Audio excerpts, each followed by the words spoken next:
BPL এর এবারের আসরে পরবর্তী ম্যাচের জন্য টিকে রইলেন ঢাকা ক্যাপিটাল চিটাগংকে হারিয়ে।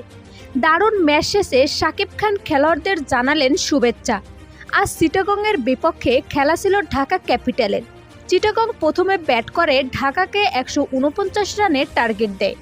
টার্গেট পূরণে নেমে দারুণ ব্যাট করেন লিটন দাস ও তানজিদ তামিম। লিটন আউট হলেও শেষ পর্যন্ত ম্যাচ জিতিয়ে মাঠ ছাড়েন তানজিদ। অন্যদিকে এর আগে বোলাররাও ছিলেন দারুণ ছন্দে।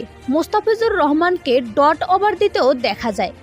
অন্যদিকে ঢাকার এমন জয়ে দারুণ খুশি দলের মালিক শাকিব খান।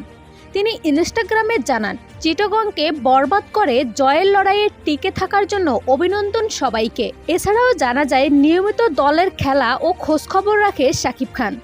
উল্লেখ্য, আরও দুটো ম্যাচ রয়েছে ঢাকার। পরবর্তী রাউন্ডে যাওয়ার জন্য দুটোই জিততে হবে।